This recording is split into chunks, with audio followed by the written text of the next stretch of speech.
In life, everybody goes through traumatic experiences. For some people, they're so traumatic and so bold, so interesting that they're spoken about forever. But what if your traumatic experience was so bad, you wish you didn't live at all?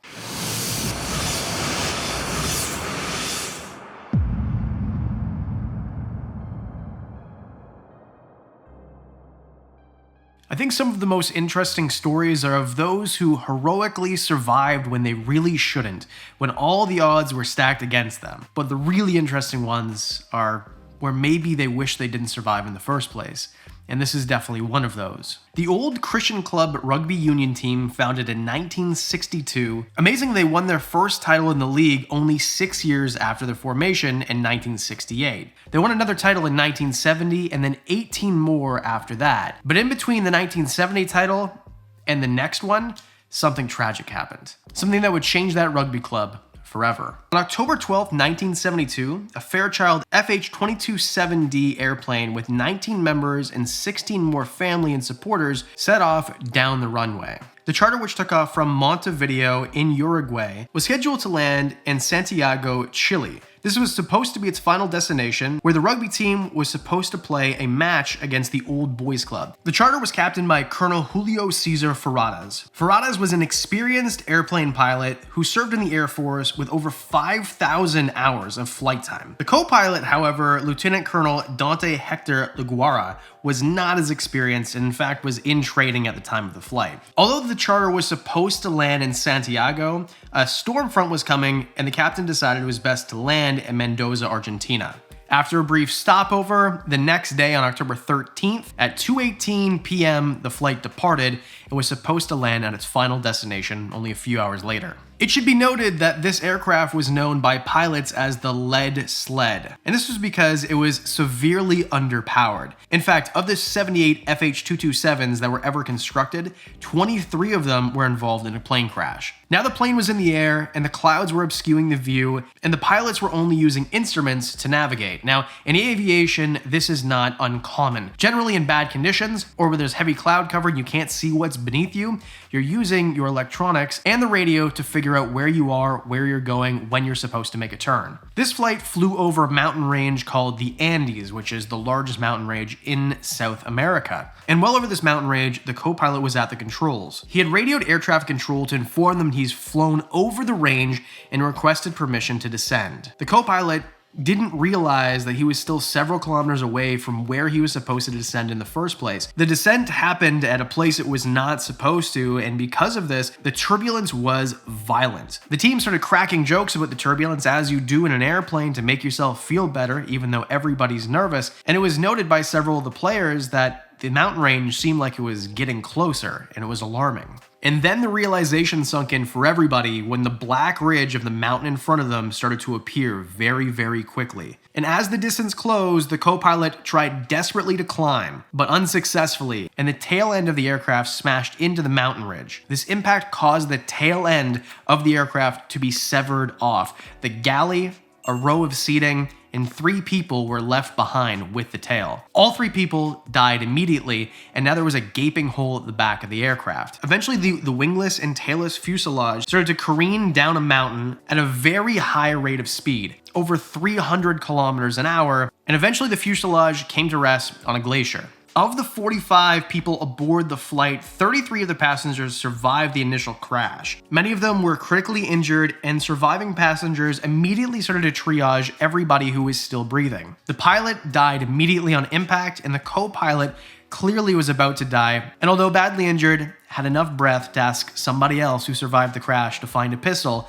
to shoot him because he knew exactly what was going to happen. Nobody complied, and he died the next day of his injuries. Within 6 hours, it was evident that this plane was unaccounted for, and immediately an air search began. 4 aircrafts were deployed, and it was determined that the crash was in the most remote part of the Andes, a place that was nearly inaccessible to most aircrafts to begin with. So even if they found what they assumed were bodies, or if there was anybody there, the rescue mission was going to be very difficult. The next day, 11 aircrafts went out searching for what was clearly a plane wreck. This was from Uruguay, Chile, and Argentina. Everybody was joining collectively in an effort to find the missing airplane. Unfortunately, the fuselage was white, and so was the ground because it was covered in snow.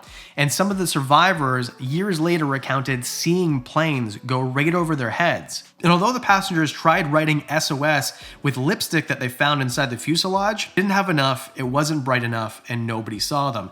They made a cross out of luggage that they found also, and again, this wasn't a big enough symbol for anybody flying overhead to even see.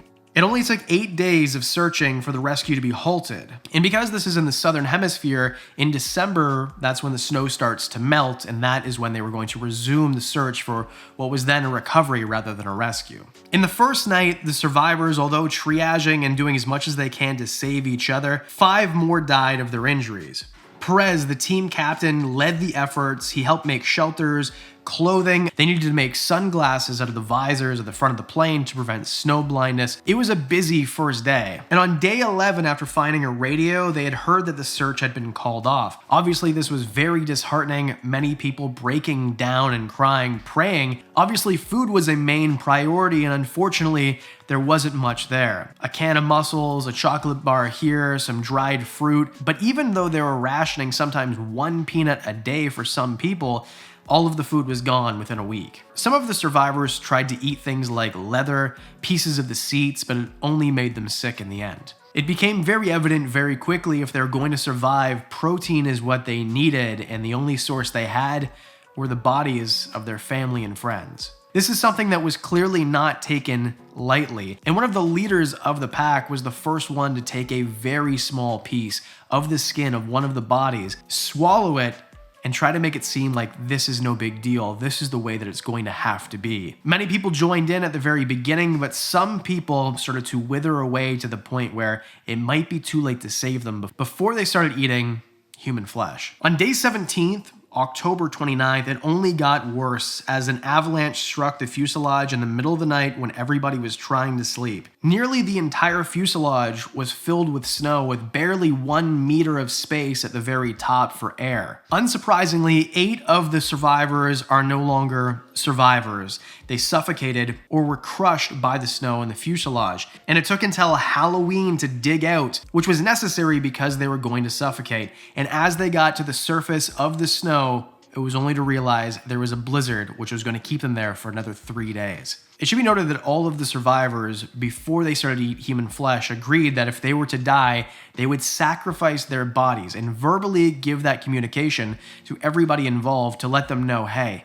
if you need to eat me to survive, you have my blessing. This came in handy because in the days that they were in the fuselage after the avalanche, it was inaccessible to go get the other bodies. So the survivors that were no longer survivors, those were the bodies that were eaten during this time. Some days later, 3 of the survivors went on a small expedition to find a way out. They realized nobody was coming for them, they needed to do it themselves. And they found the tail very close by, the tail of the aircraft that was severed, and luckily the galley was nearly fully intact. They found food, cigarettes, clothing, and comic books, and most importantly, the batteries. On night 2, the expedition had to be turned back as they almost froze to death, but they brought the batteries back.